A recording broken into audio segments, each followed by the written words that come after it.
son to soccer right now. So you see, it's multitasking. I have no other choice, basically. So you will be live with me in the Vancouver traffic. Well, this is great, man. You're taking your son to soccer practice right now? Yeah. You really are retired, huh? Yeah, but it's like then you turn automatically into a taxi. That's the thing. It's like, you know, you say, okay, I don't do movies anymore, and then you can basically, you are the slave of the family, and you have to pick everybody up from school and stuff like this. You go shopping, put the garbage cans out, and your life is over. So that is basically what it. Yeah, you're the only one with free time now, so everybody's like, Uwe's got it. Like he'll take care of the trash. He'll grab it, whatever. He'll take the trash out. Like, that's funny. Well, you're in a documentary I made that's coming out pretty soon. Finally, after like fucking years. Like. Yeah, it was. I mean, it's really not my documentary. It's Sean Soul. He approached me and did that thing. I think it turned out better as the docu, that Raging Ball docu years ago. I think it turned out better because it focuses less on the boxing and more on me. You know, like what I actually did, making movies and. You get good background informations where I'm coming from and how it all started, basically. So and he had a lot of people, of course, people against me, but also people from my crew in the interviews, and not only like this kind of crazy people who went after me when I did all the video game based movies. So I think that is a huge advantage. To actually talk to people that produced movies, people they played in my movies, various actors are in it, and and I think it turned out really good. Is that on? Is that anywhere we could look it up and watch it now, or what is that? Where's it at? No, so they do the premiere in a way at the Whistler Film Festival here in Canada. And I think then they want to do VOD, right? So I think they're still hoping for. I think they want to do Netflix or Amazon. So I'm not involved in the sales of that thing. So because I said to them, I said, look, I cannot sell a docu about myself. It's just crazy. It doesn't, it doesn't look neutral then or something. So I said, you need to go to a different sales agent and get that thing sold. But it gets good pre-reviews and stuff like this, so maybe they're getting a few more invitations to festivals, and then during festivals are normally also acquisitions people there, and maybe they can sell it. That's awesome. How many movies are you at right now? How many have you made total? I think 32. 32? Yeah, so 32 I directed and produced, and I have a few more I just produced. But I think it's actually 32 movies. I mean, it's the thing, when I'm sad to stop making movies. I really want to make movies, but the financing is the problem, right? But it was like, for me, it was like a 20 years rush, right? Like a 20 years ongoing financing a movie, making a movie, post-production, releasing the movie, shooting the next movie. So, and then you, in a way, after Rampage 3, I felt also kind of in a hole. I mean, you still have to function every day, you have to do your things, but it's nothing what was so a big part of your adult life between 20 and 40, basically, is gone. And you fell in a hole. There's even my restaurant here or whatever, like the restaurants, that like compensating this. There is nothing you can compare with it, and it's in a way tough, and it's so shitty because you see so many like assholes like Bryan Singer, the pedophile asshole. Basically, he gets like one still directing jobs, instead of being like banned for life, right? So these people, they're always getting hired, and I basically nobody comes and gives me a job. So why don't you pick up Roseanne? She seems like she needs work right now. Yeah, I know, but then I have Roseanne and nobody else. So you still need the financing. You need a story, and it's this kind of when now Netflix says no, and you shoot the movie, there's a big chance that you're just stuck with the movie and nobody buys it. In earlier days, you could really sell to Blockbuster, Best Buy. Like you could do a bigger DVD distribution. So the video on demand was not so important. Physically, DVD was still the biggest sales point, and that is definitely changed drastically. And with the streaming services, also Showtime, HBO, and the others pay way less as they paid 10 years ago. Oh, I didn't realize that part of it. That's crazy. Yeah. I think we're about 5 years away from people buying files. You know what I mean? I think we're about like people are gonna start buying porn again, start buying music again, start buying like movies again in about 5 years. I think. Yeah. I'd say. I mean, when I see how many times my hard drive went down and my whatever I taped is gone. So I still I'm a big fan of DVDs still. And to have them, like if I have a great movie or movies, I want the DVD because it's reliable. And online, you never know. I think it's just because you're old. I think it's what you had as a kid and stuff, and you're just. I know. It's like it just disappears, I mean, my hard drives a lot of times had great stuff on it, and then like all gone. And then the cable guy comes. Okay, we exchange your hard drive. I said, yeah. I hope you have all my stuff in the cloud. And he said, there's no cloud. There's only garbage behind. So, I mean, it's really, okay, I don't know. So let's see what the next 3, 4, 5 years bring in regards of the revolution, like the film revolution, right? Who knows? I hope, at one point, that all that billionaires who finance stupid movies, that a billionaire turns out to be an Uwe Boll fan, or that a billionaire opens a streaming service and they just pay money for more radical movies, like the Rampage, Assault on Wall Street, whatever, that they actually pick different writers, different directors. Why they have to do all the same, right? I mean, in the end, Netflix and Amazon, they work with the same people the Hollywood studios worked with. They don't really give newcoming people a chance. Yeah, I can see. For the most part, yeah, I can see that. I think it gives me a chance. Otherwise, I'd have to come on. I'd have to like for movies I'm making, I have to come on theaters or something. Like, and I have no fucking chance of that right now. So I feel like Amazon helps me out. Like streaming services help me out a little bit. But where you're at, for sure, it's probably backwards as fuck. Yeah. Yeah. What did you think about The Rock doing that Rampage movie? Yeah, so that was a thing, but I missed out in making money on it so what happened was this. I was first not really happy. So what the fuck, Rampage, the same movie like me, and then the distributors who had my movie, they asked if they can allow Warner Brothers to do it, basically to do the title, to use the title, because I think Warner Brothers was not really sure that they can do it because they reached out to the distributors from Rampage. And then I said, oh God, I give a shit, let's, whatever, right? So, and then I got contacted by attorneys. They said, no, you have a real claim. We can make real money on this. But then the Warner legal team came and said, okay, you see here Uwe Boll's email to his distributor saying he's okay with that we use the title. And that was the end of the lawsuit. Oh, damn.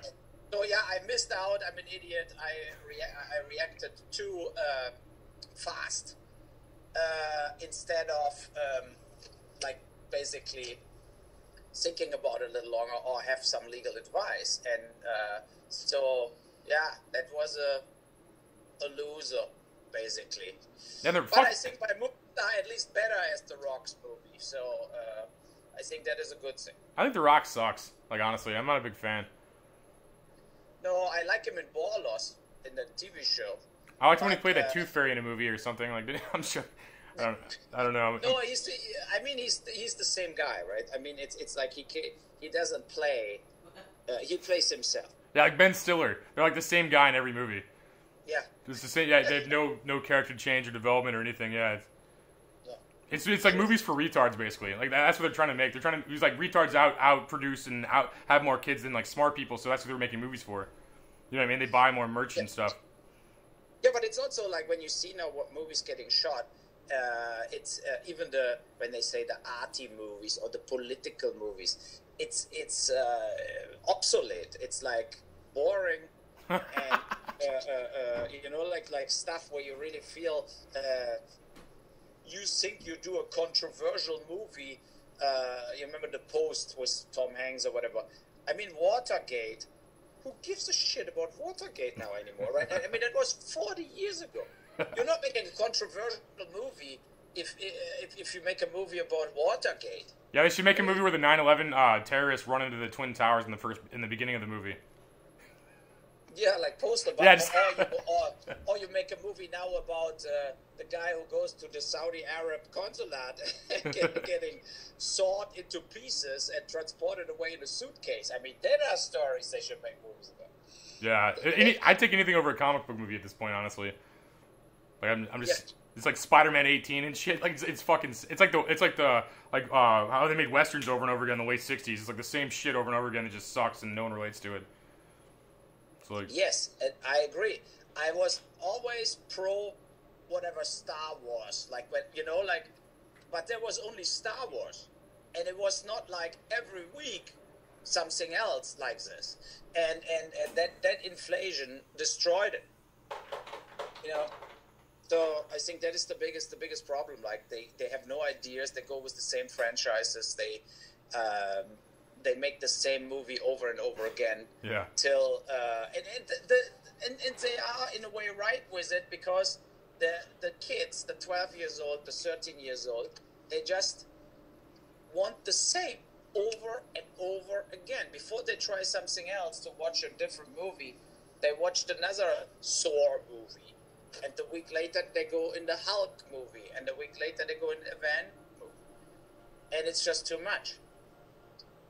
Yeah, it gets ridiculous right now. I think the next generation's about to take hold, though. I think a lot of those guys are gonna be out. Once all the new movies start coming out, like people, like original ideas and shit, this is gonna blow them away. You know what I mean? Yeah, I hope so. I agree, right? We should make Forrest Gump, too.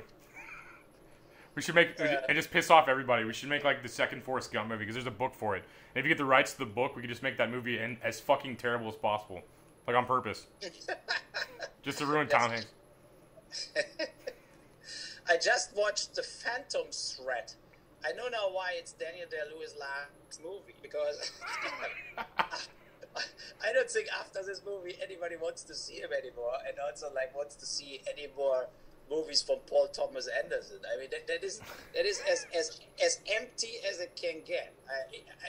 I could watch it only because I did emails in between, read the news, read a magazine, and then you're still bored.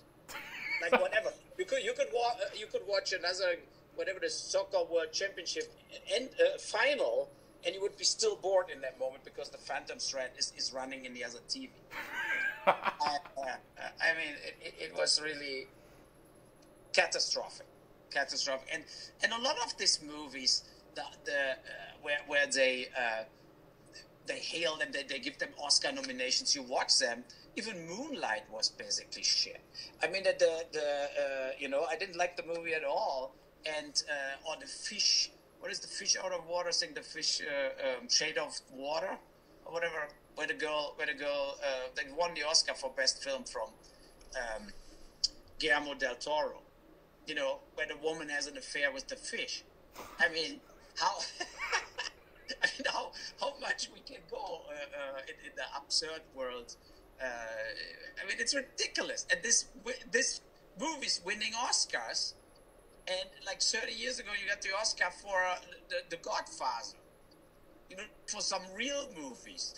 And now movies winning Oscars because there's nothing left. It's just that they have no ideas anymore. They make the most artificial, absurd movies. It's just ridiculous. Yeah, the bar's pretty low right now, I feel like. Absolutely. I almost want to start a band right now because there's no like Beatles or anything out. You know, there's like no like good bands either. I almost want to like make a movie and start a band just like to take advantage of culture. No, that is right. If you make a, I mean, you look now, you could have a band. There's no competition. No, but because it's true, because it's really totally true. There is why that old grandfather bands like Rolling Stones, whatever, they still go on tour. Led Zeppelin, The Last Survivors, like with Pink Floyd, whatever, Queen, even without Freddie Mercury, they still go on tour. And I think that is a sign for there is nothing coming. Yeah, there's nothing. No, there's nobody coming, and they're all like the people now famous are all that stupid rappers, basically. So I could say bye to my son. See you later, ne? Kurz nach 8. Tschö. Okay. So, and now I have to drive in to my restaurant and give them the tips. I had to go to the bank and got the cash, and now I have to give everybody the tips. So see, that is my evenings. Driving around, cruising around, then I have to go back, pick up my son. It's like unbelievable. You'll make a great wife one day, like. I don't know, my wife is at home, eating cake, sitting in front of the... No, she's at home with the other kids, so it's all good. No, yeah. Well, have you smoked any legal Canadian weed yet? The what? Canadian what? Have you smoked Canadian weed up there yet? Since it's been legal yesterday? No. Right. No, today the news were full of people stealing all the weed now. So what happens is they know where the storages are and stuff like this, and it's like they need now all high security because they're really going after them. And that's hilarious. That's so funny. Yeah, they had like video footage from like 40-year-old woman transporting like 10 kilos weed out of a back alley in her car and drove away. Like stuff like this. It's sensational. The mean streets of Canada. Yeah, but I was at there was a party thing for restaurants, and in the gift bag was pot. That's crazy. Yeah, it was pot and in various forms, like normal, but then also you had nice like oil, like you can put the oil under your tongue. Then you can. Then they had little cookies. It's sensational. How long till your restaurant starts selling edibles? Yeah, that is the thing. The restaurants, I think they're working on it, and they a lot of restaurants making the first recipes now, pizza infused and stuff like this. So they're experimenting a lot. The son from my.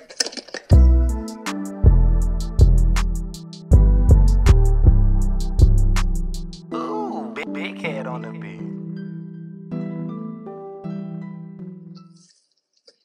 See, I'm back. Welcome back. So, and,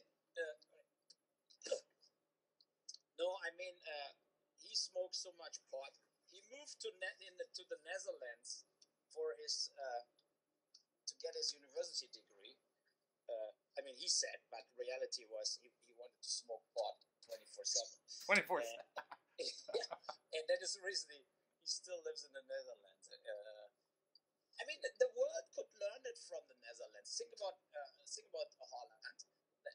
They have pot legalized forever. Yeah. And they didn't shift it. They didn't have more crazy people, more dead in traffic people, or whatsoever. I mean, I think people are totally adjusting to it. And, if you're a heavy alcoholic, it's way worse as to smoke pot. No, I agree. I feel like they just do it to tax people and regulate people.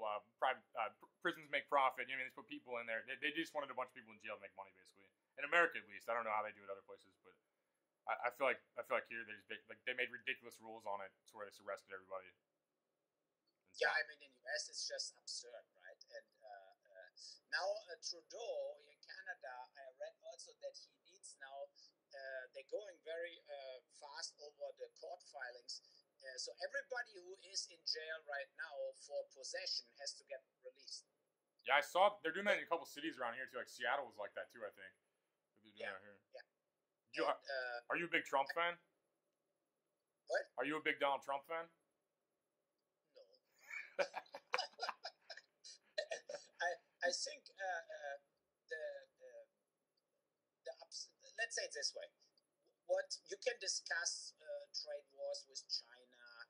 You can, a lot of things he's doing. His instinct is not really off. I think he made some good points, and he pointed out the idiotic. I mean, I'm also not a Democratic, and I'm not a Democrat fan, right? I think the Democrats are pathetic idiots who live in a totally air balloon because they never leave Manhattan or never leave California or something. No, you're right. I think they don't know what's really going on in the country. And but where I'm strongly against Donald Trump is in his denying of facts. And I don't talk about the whatever Stormy Daniels stuff. I just talk about you cannot ignore global warming. I mean, it's just a fact, right? So, and it doesn't help to say, maybe it's not true, because it is. And we have to face it, and we have to reduce the carbon footprint for future generations, or it's all over. I mean, I will die in old age, hopefully, and I'm not getting flooded away.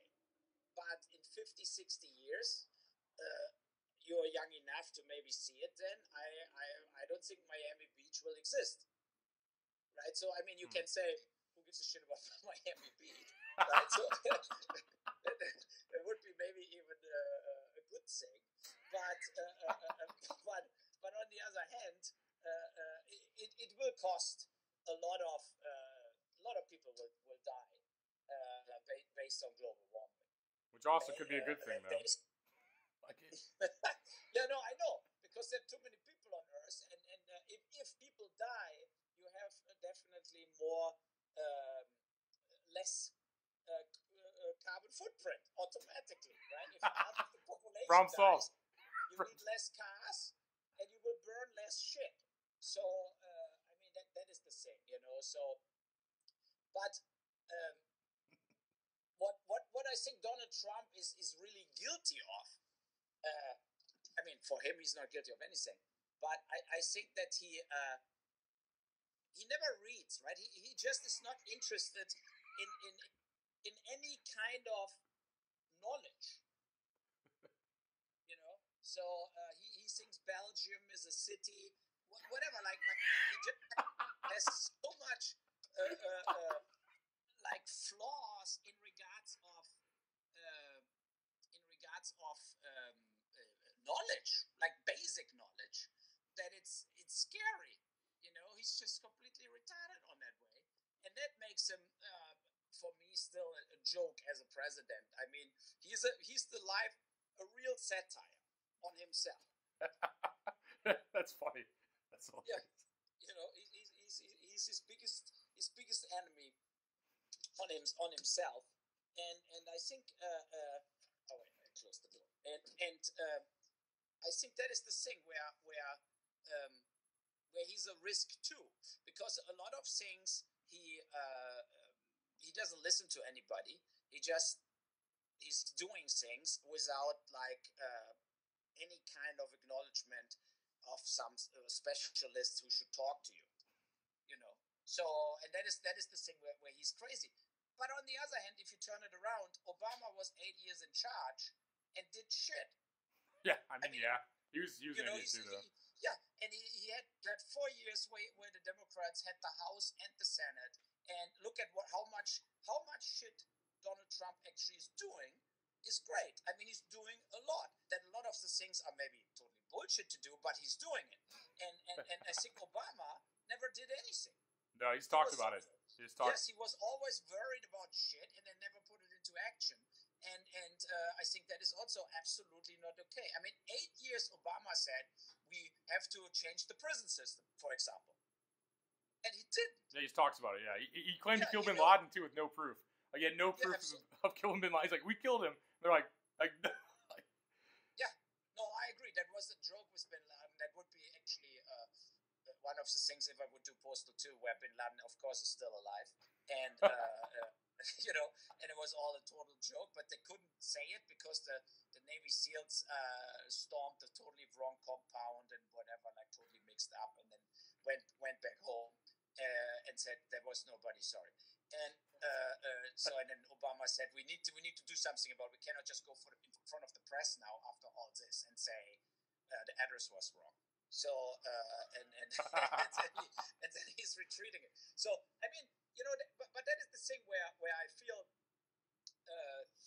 Obama was a great talker, but a lot of things he did. And for example, the president can pardon people, right? So, and if Obama thinks a lot of black guys were in jail without any evidence or because they whatever had 3 parking tickets, why you don't pardon all that people?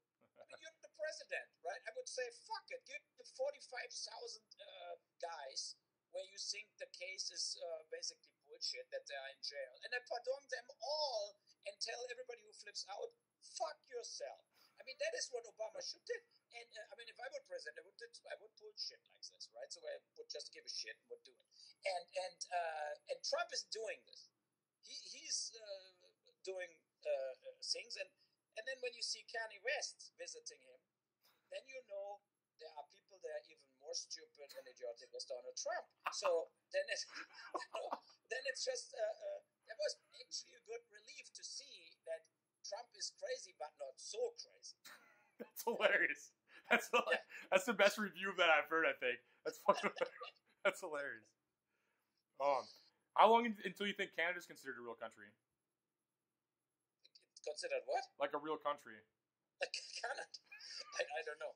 I cannot take. I mean, I'm from Germany. I cannot take Canada too serious, to be honest. I mean, it's like 30 million people spread over the size of all of Europe, including Russia, basically. I mean, it's crazy. It's fucking cold. It's fucking cold. Nobody wants to be cold. No, yeah, I know. Vancouver's okay. Everything else is very cold. And but it's. I think Canada, a lot of things they missed the train, right? So they were selling their wood, oil, and gas for the last 60 years, and they never produced a real industry. They never did anything. Right. It'd be northern Montana if we wanted it. I feel like if it was valuable, America would already have it. Yeah, that could be. Like United States. No, they should switch. Like they take Canada, and Canada gets South Dakota. They're the same fucking thing. But it's just I know. It's pretty much the same fucking. That's great, man. Well, dude, thanks for coming on, man. I appreciate I appreciate it, man. And I'll be in touch and stuff. Yeah.